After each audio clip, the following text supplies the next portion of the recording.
Okay, each year, um, before the December meeting, people that renew will get 2 pieces of paper in the drawing.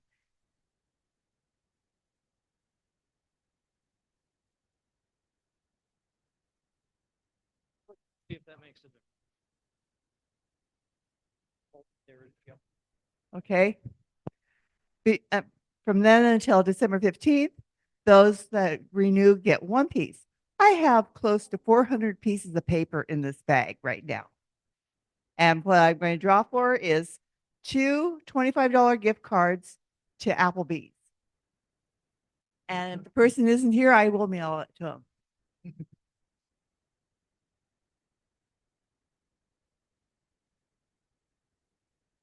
Bill Amos.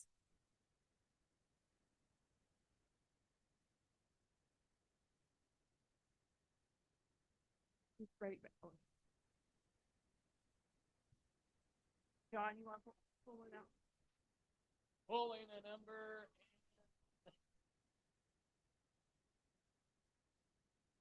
Jim Dockweiler, K7JDK. Okay, I will mail that to him. Thanks very much, Judith. And now we've got Tim, KD7RUS, with the Radio Challenge Awards. Thank you, John. I'm not too sure where to stand. Yeah, you can hear me okay over there, Dave? Great. We've been doing the Radio Challenge Award since 2013, so it's been 13 years now, right? And the Radio Challenge that we put together is basically to help recognize people that get on the radio and operate. And so it started out with the Contest Trophy Award, which is a traveling trophy that we give for the person with the highest number of QSOs. It then grew into the Silver Fox Award. So this is the traveling trophy. So the person that has made the most number of contacts with a non-steerable antenna and no amplifier, they had to use their wits like a silver fox to make those contacts. That's what this traveling trophy award is. And then it's not all about contesting, it's about operating. And so we've had a number of different categories over the years, like this past year, the most number of CW non-contest contacts. So if you were not in a contest, but just operating CW, maybe it was for Parks on the Air, maybe it was for county hunting, worked all states, all those get added up. We had another category for Parks on the Air as a hunter and then as an activator. And we had a couple of others also. So that's what these awards are for.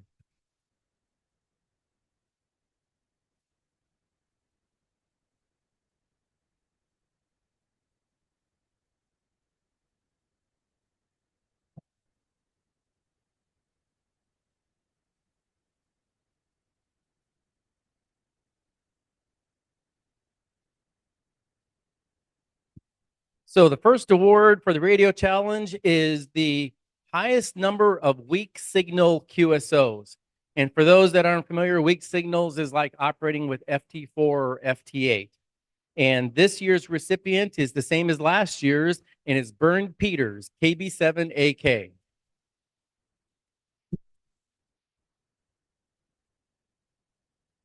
Well done, Bernd. I don't have the piece of paper and have that memorized, but I think it was, what, 11,000 or something?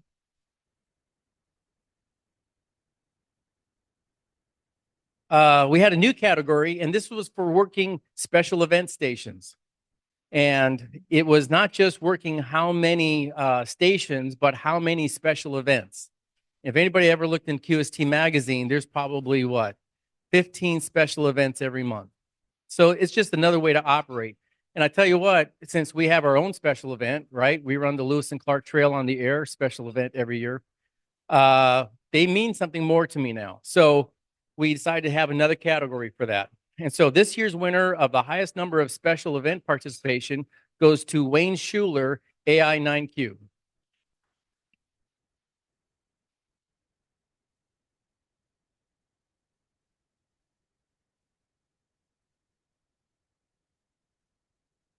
Parks on the Air.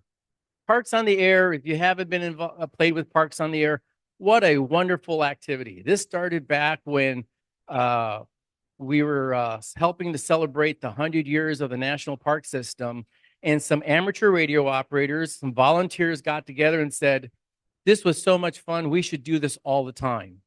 And so Parks on the Air is about radio operators going to a national or state park, setting up, activating that park, getting on the air, and hunters all around the world and around the US trying to make contact with that park.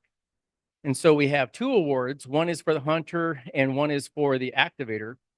And this year's Parks on the Air Hunter Award goes to Vern Peters, KB7AK. And if I remember right, I think you had something like over 400 Parks on the Air contacts. Yeah.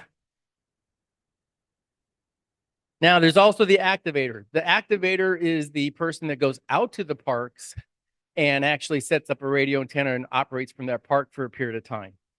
And this year's operator made over 600 contacts, and it's me, Tim Coleman. So I got the most amount of activating contacts. Thank you. A new category this year was the non-contest CW. This is CW contacts that weren't in a contest. And this year, award goes to Phil Yassin, AB7RW. Come on, Phil.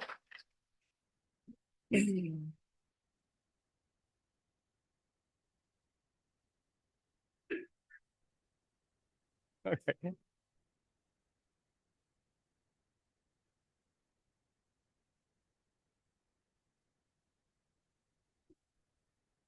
Well, we'll start out with the Silver Fox Trophy. This trophy is given to the person that does not have a steerable antenna, that just has probably a wire antenna up, and they're operating with minimal capabilities, but yet they're still out there making contacts. And the person with the most number of contacts under those conditions is Stanley Nelson, KF7OJA. Come on up here, Stanley.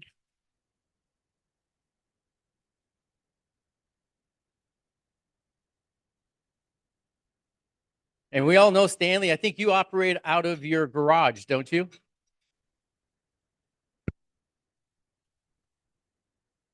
So you get to keep the certificate.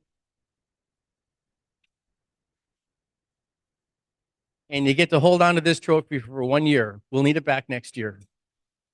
Be careful. Well done.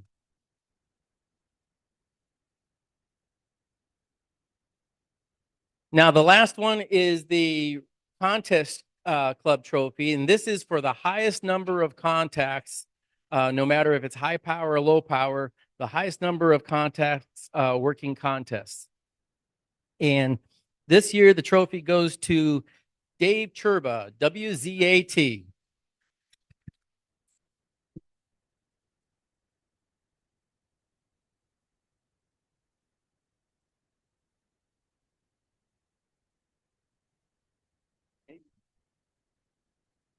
Okay, that's it for the radio challenge. I would now like to go to the next award, which is a lifetime membership award. And so every year we have a group of other lifetime members that sit on a committee, and we look at people in the club that have participated in the club, have given back to the club, and have been an incredible positive influence to the club. And those people get awarded a lifetime membership.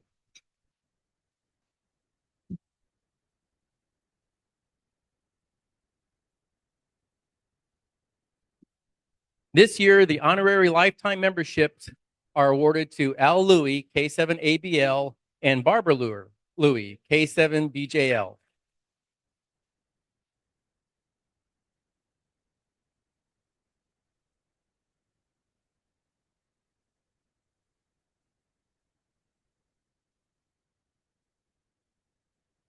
Congratulations. Okay, John, I'm going to turn the microphone back over to the Master of Ceremonies. You're up next. Okay, Dave. So each year we hold a pretty good sized field day.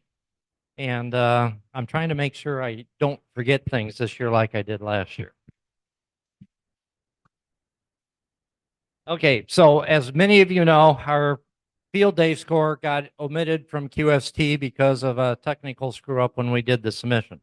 However, I took the QST data and I looked at our proposed score, and it would have put us in the top 1% of all the people who submitted their score to field day. And that's a pretty amazing accomplishment. Now, the field day score is made up of all the bonus points as well as the QSO points, and the participation in the club really brought us home to do that. Now, because we try to encourage people to make contacts at field day, visitors or stations that are well versed in field day operations, we give out awards to all those participants who make 100 or more QSOs. And so, and the awards that we give, Rick, which one are they? No. No. Oh, those? These? Okay. Okay, so let me hold up one of these.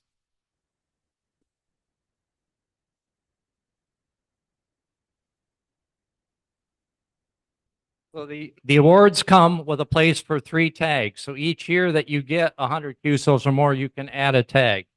And so this year, I'm going to start with the people who are new to getting that. Kevin Byer, KV7VI, he had 187 QSOs. And so this is his plaque. He's not here tonight, so we'll get that to him. The other person who needed a new plaque and made 159 QSOs in field day was Al Robner. So he, in addition, gets a plaque. Where are the tags?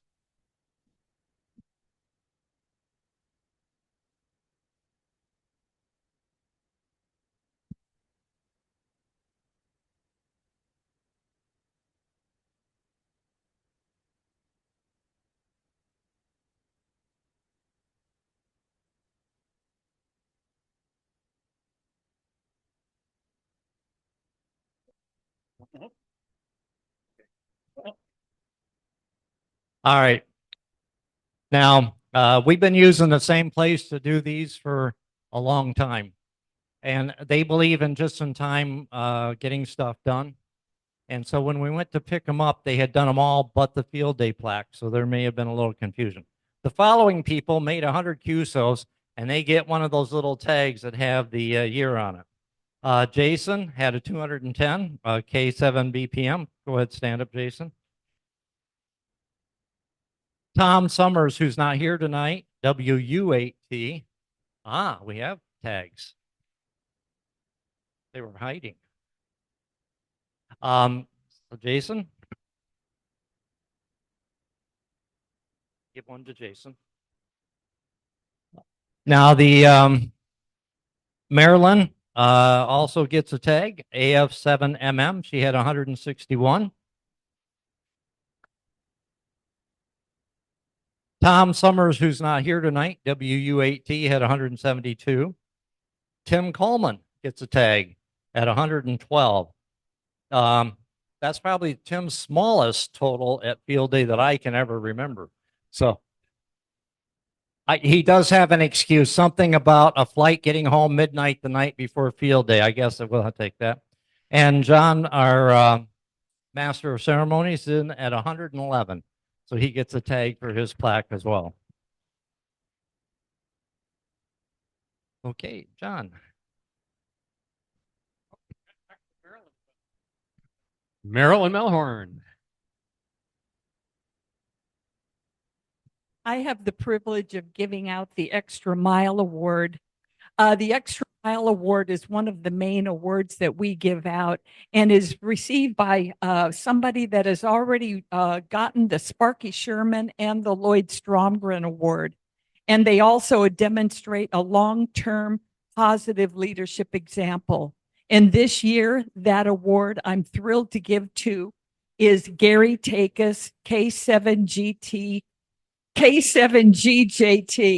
Congratulations, Jerry. And I'll bring you your award.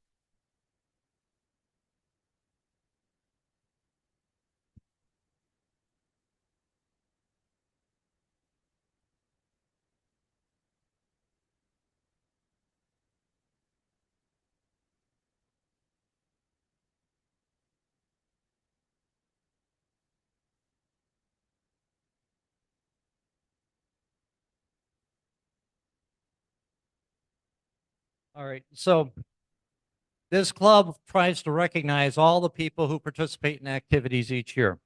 Someone last year joked that we gave out so many certificates that it would be easier to have listed all the people who didn't participate.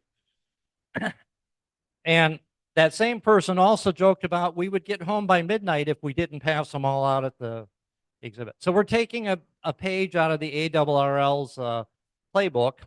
And what we're going to do is, instead of recognizing all 152 of you this year, we are going to mail them out to you in email starting on Monday or Tuesday of next week. So everyone is going to get their certificate. They can print it themselves at home. But before we do that, we're a special service club. And part of that is because our members participate throughout the community, and we honor all of them by giving out this participation certificate. We do think what goes on that is participating in the parades, CPAC, volunteer examiners, whether they work on committees or tasks for the club and things like that. This year, the actual number is 142 people who are getting a certificate. On the average, each of these people were involved in at least 3 different events or episodes. And just to put this in volunteer hour perspective, if you figure each one of those volunteer moments was worth 6 hours, that works out to be over 2,500 hours of volunteer time that this club provides to the community. And that's a pretty important number. And in some cases, you can actually use that as matching funds for grants. So if we get ourselves in a situation where we can help our governments, county or city, we can use some of those matching hours as grant funds. So that's really important. One final comment is that there are 10 individuals who had so many contact points that they wouldn't fit on their certificate. And that says something about that core group of people who help run this club. So I want to thank everyone who participated this year. Look forward to getting that email with your certificate here in the next few days. So.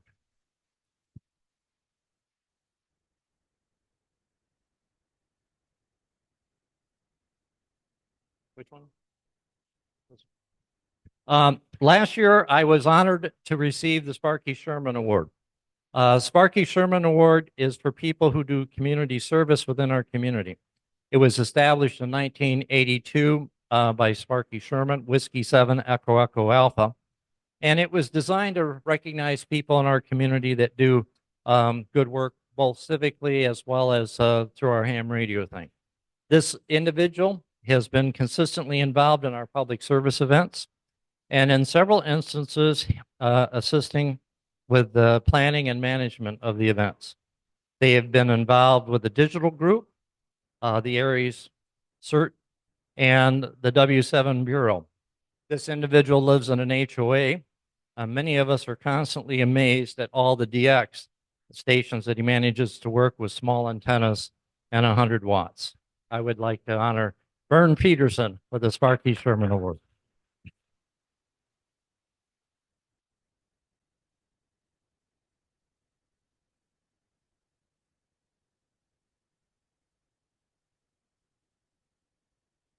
So this award comes as a twofer. One is a big plaque that he can look at that has all the names of all the other recipients of the Sparky Sherman, and then the one he gets to keep. So, Vern, thank you very much for all you do for the club. I appreciate you very much.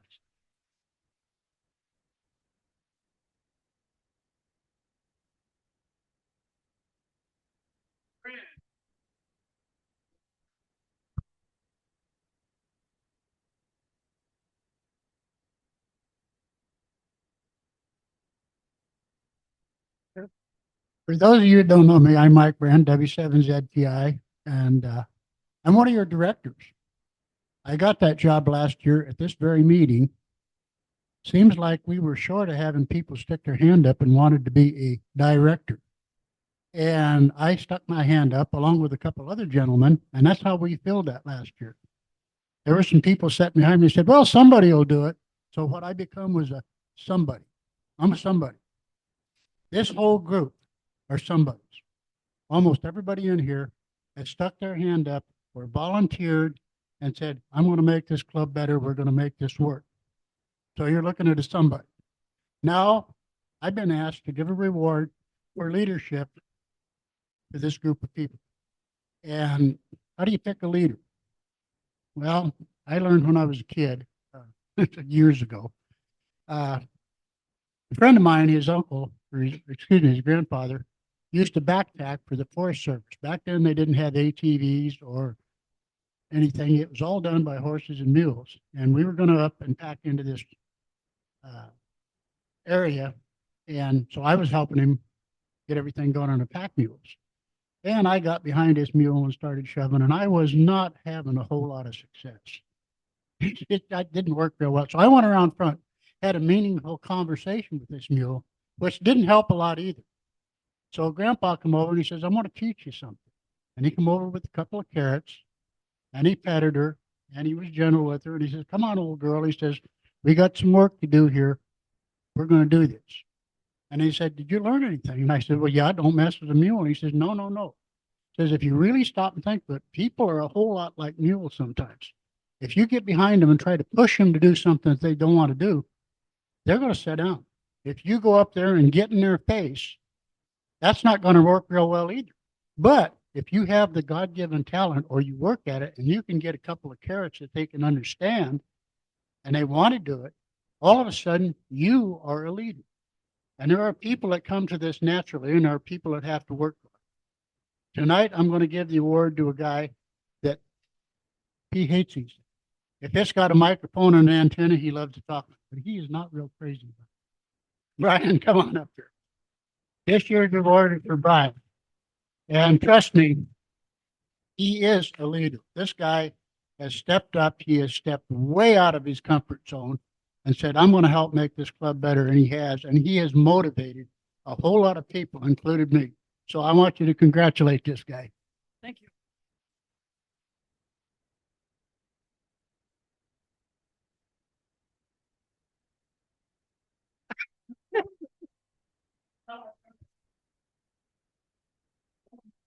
Thank you, Mike. And good luck with your new job. I've been telling people all day that my 1-year sentence begins tonight. I don't know what to say. I appreciate this, Mike. And I look forward to working with you, the other members of the board, and those that have stepped up to volunteer to be on the board for this next year. And I'll be introducing them in a little bit. So thank you. Thank you, Ryan. And now Judith Ames with the Ames Cornerstone Award. The Ames Cornerstone Award was established in 2018. The CCARC Ames Cornerstone Award recognizes a member that has clearly contributed well over and above expectations during the tenure of their membership. This was created in memory of my husband, Ron Ames, who passed away in November of 2018. The CCARC Ames Corner Award was established in memory of Ron and 7SRT. The award recognizes a member's many years of service, hard work, and dedication to the purpose and mission of the club. It takes good people to make good organization.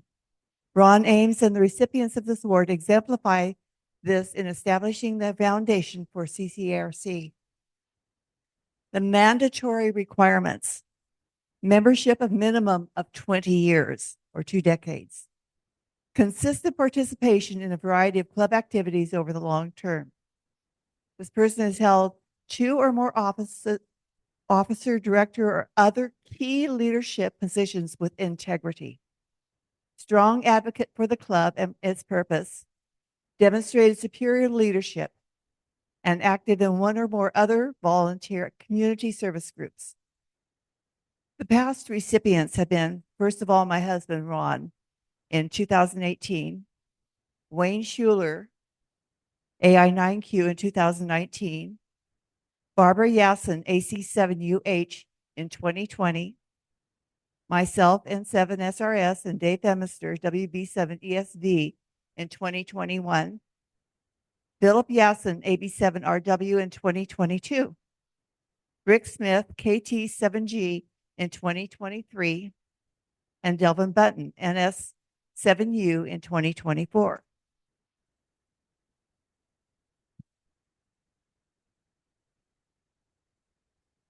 This year, there are 2 recipients for the Ames Cornerstone Award. To qualify for the award, you must be a member of CCARC, and I'm just reading what was, was given to me to share. A member for 20 years, consistently participate in a variety of club activities over the long term, have held 2 or more officer, director, or other key leadership positions with integrity, be a strong advocate for the club and its purpose, have demonstrated superior leadership, and be active in one or more other volunteer community services. Neither of these recipients is from Washington.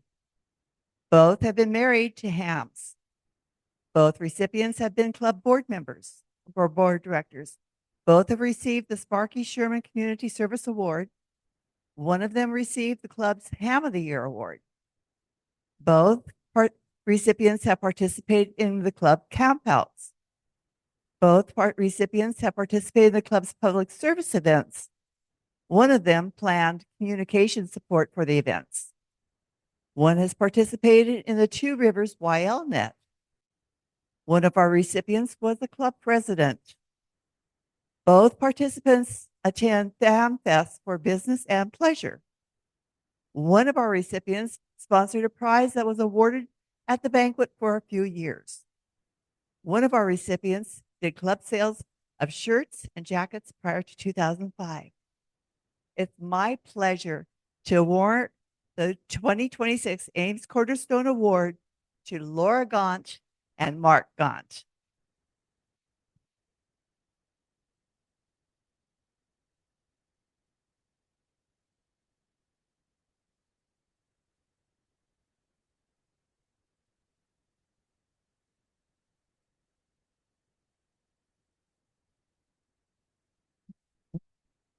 Give another round of applause to that.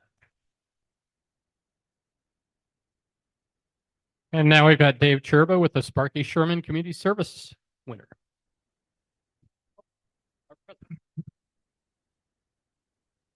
No, President's Award.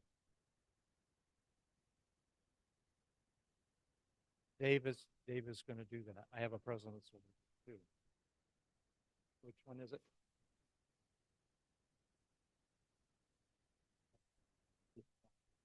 Okay, and then the President's Award. So Lloyd is, Dave, you're up. Dave Snyder.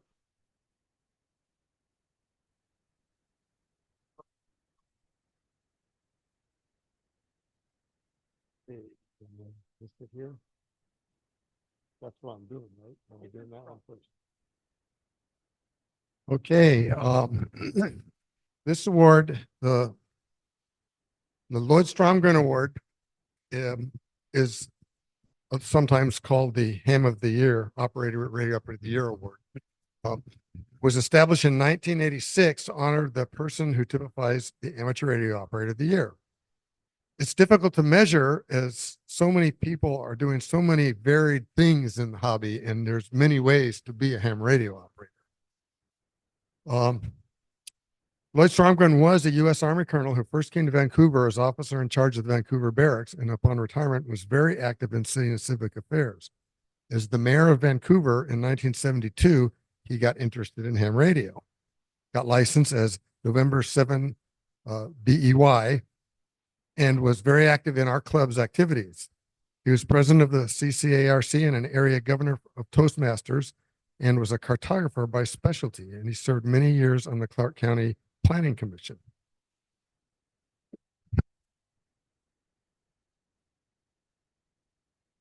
And this award, the past recipient usually presents it, but Tom Summers, WUAT, is not, couldn't make it this evening. So he wrote a little blurb. He has asked me to make this presentation for him, as he is a Seventh-day Adventist and Friday evening is his Sabbath, so he doesn't attend the meetings this time of year. This year, the club will be awarding Greg Robinson, KA7MDM, the Lloyd Stromgren Award.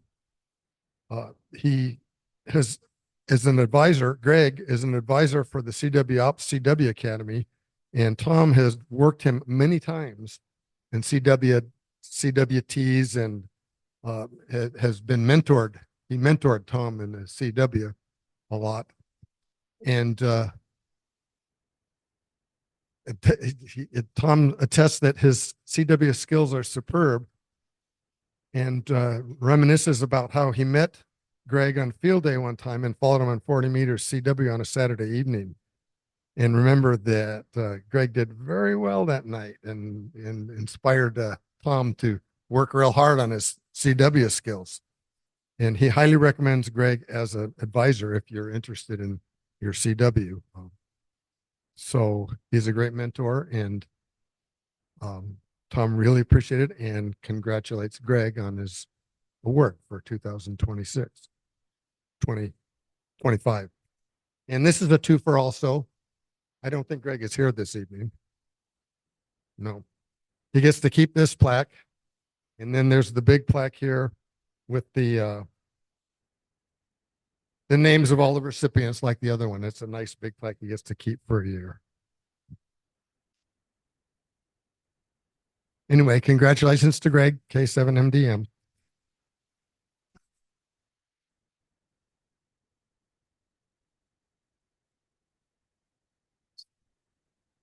There is one man here who has put in a lot of time. And this past year, in addition to serving as president, he coordinates all the sales. He does so much. And it's my pleasure to give Dave Churba this outgoing president award. And thank you again for all of your service. And let's thank him.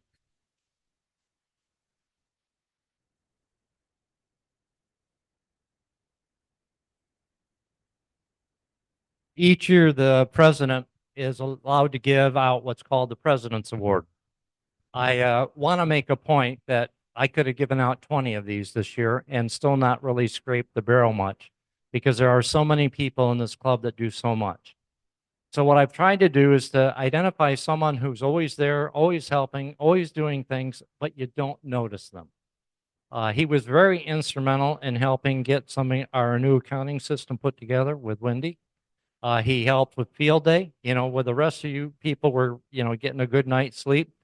This individual was out there helping me count the bungee cords that went with each of the monkey huts, so that we had enough bungee cords to hold the monkey huts together.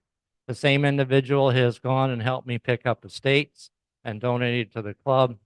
He's just been a great supporter to the club. He's been behind the scenes at all the public service events, so the walk and knock. In fact, for the walk and knock or the drive and drop or whatever we're calling it this year, he was one of the people who went around in his pickup truck picking up all the barrels at the various spots.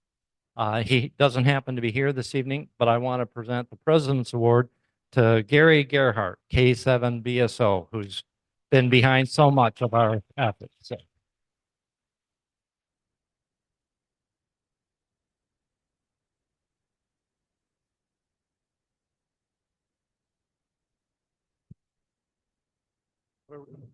Where are we at, John?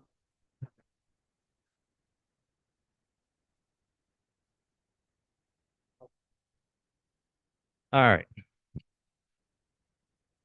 So I was very fortunate as the president of this club to have 3 directors who are veteran members of our Clark County Amateur Radio Club. Marilyn, Tim, and Rick, can you all please stand for a moment?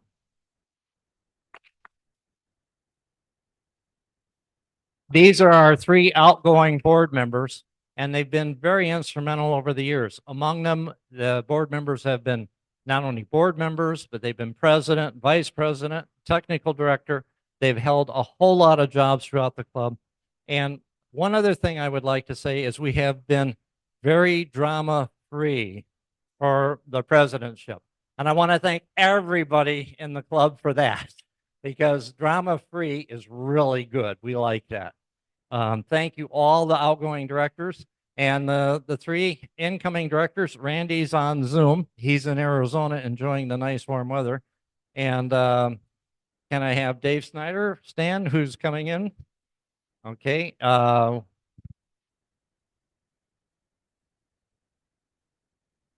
I need Terry. Okay.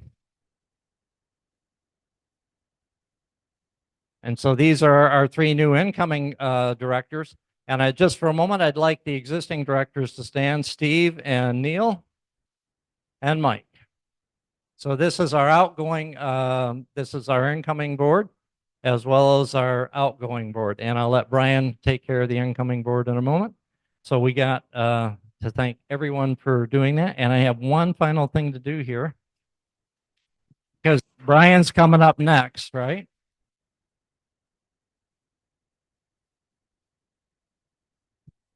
I'm all done. He now has to have.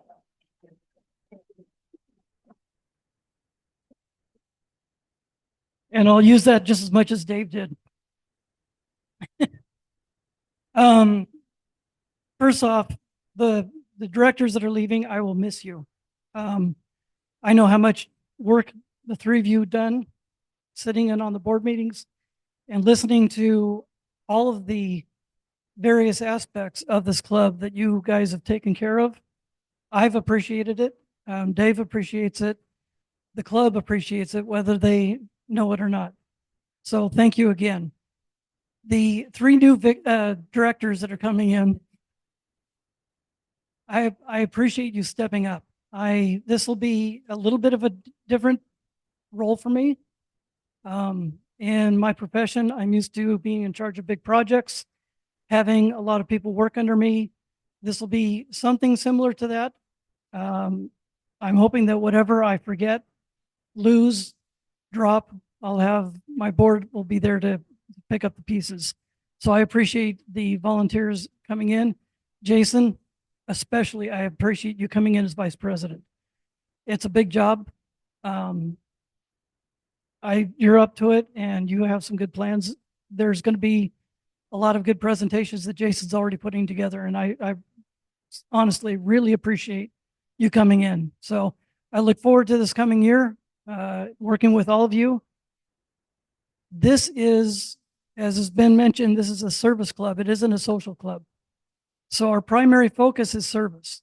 It is giving service to the community. I appreciate the mayor being here. I have a relationship with her that goes back a couple of decades, and I leaned on that to convince her to come to this. But I hope that she'll be able to see what we could do for the city, and by extension, the county and the rest of the community as a club to help with that. And I invite you personally to come to Field Day this coming year. So thank you.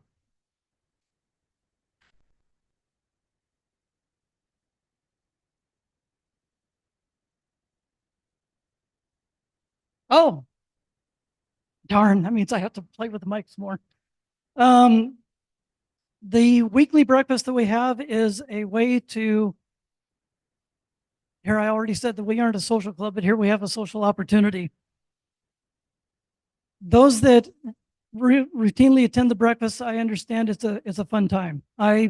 Unfortunately, I'm half my day's over by the time the breakfast starts, so I can't come to them. But it is going to be at the Kitchen Table Cafe, the usual place, Thursday at 8 a.m. The monthly lunch, I have been able to attend that occasionally, is going to be at Victoria's Cafe. I've never been to there. At 1 p.m. on the 20th of February. And next slide. operating opportunities. I've asked Dave to keep this updated because I'm not a contester. So he's agreed to continue doing that. Oh, before I forget, I want to say thank you to Wendy for continuing to be the treasurer for the club. Emily, where'd you go? There you are. Stand up. I approached Emily at the last meeting and said, would you consider being the secretary for our club? And she said, sure, why not? So, yes, I appreciate that. So Dave's going to continue feeding us the operating opportunities. And next slide. Stop the recording. And I get to turn the microphone over to somebody else. Yay. Thank you, Brian. My condolences on your new job.